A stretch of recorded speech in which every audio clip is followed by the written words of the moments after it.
One of Canada's oldest regiments is the Cameron Highlanders of Ottawa. Some of the regiment's veterans spoke with us from the sergeant's mess at the Cartier Square Drill Hall.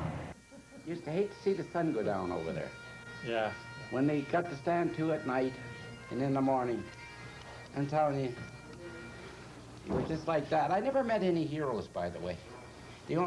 I met guys who were brave through desperation, let's say. But to come out and be like Rambo there, no, that isn't the kind of heroes we had. We had men that did their job, they were paid to, and knew it had to be done. But they weren't heroes. And the cause was right. And they'll tell you, them same men will tell you they weren't heroes. On June 6, 1944, the Allied forces launched the most historic offensive of World War II. Members of the Cameron Highlanders of Ottawa were there when men and machines hit the Normandy beachhead on D-Day. Well, before, when we were getting closer to shore, I think most of us were saying prayers, because we knew this was it. We had been trained for months and months, but this was the final minute.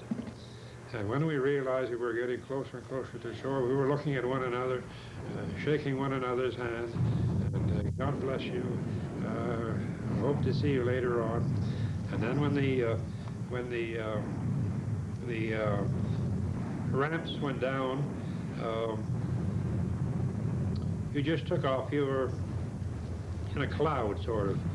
You just had something to do and you did it, and you didn't realize what you were doing because you had been trained and you just automatically did it. I went over on one of these little things that he was talking about, and all we were more or less getting seasick and everything else. It was really, we didn't go on a big ship. We went over on a little wee thing that, well, at the first was to go in. They come back out and get bored and go back in. Well, anyway, I said before that I'm looking and you don't know where you are, you don't know which way you're going, and you're in a square box, and you're looking at, there's a driver somewhere up above, and all I could think of myself was, where's the ramp?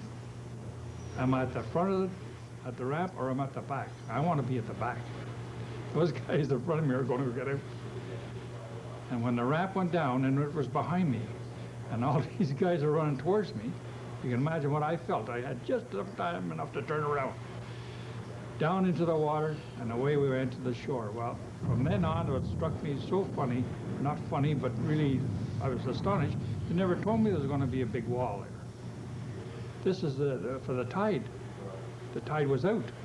And here was this big thing over above us. We had to get over it to get into Benny-Samir.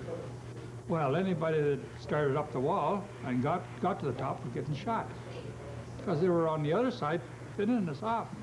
You've heard people say that they weren't afraid, and I think I said once before, one of two things. He either wasn't there or he's a damn liar. Yes, because I'm not ashamed to admit to anybody I was scared and scared stiff.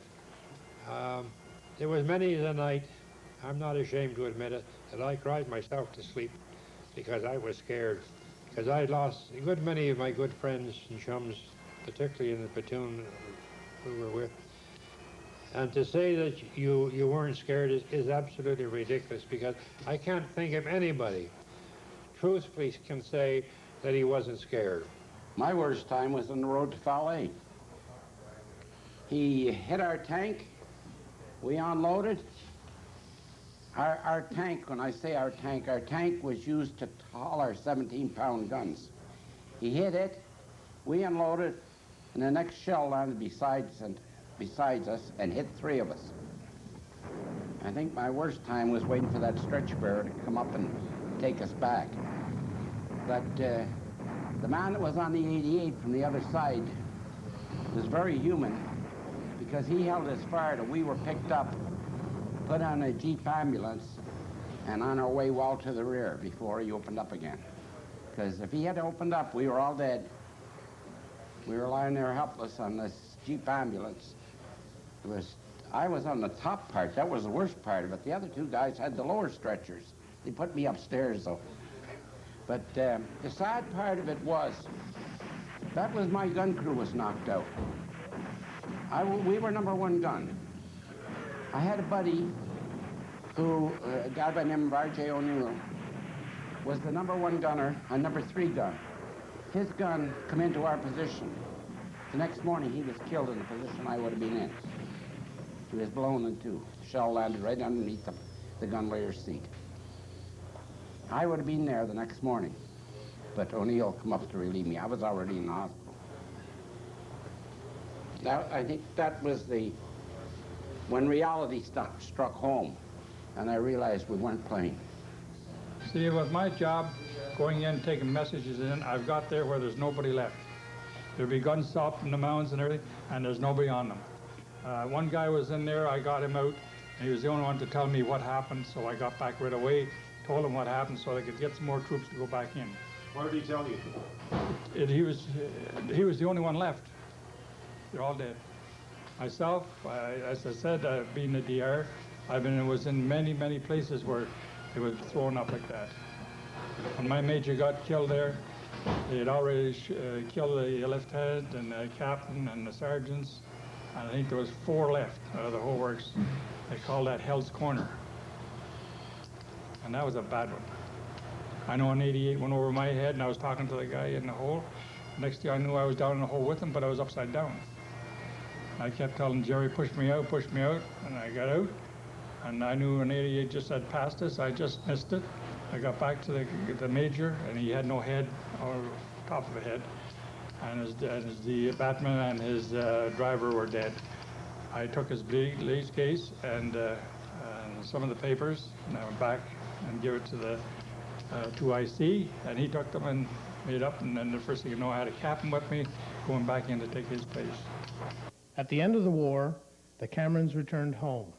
Young men who had seen and done so much and had grown up so quickly.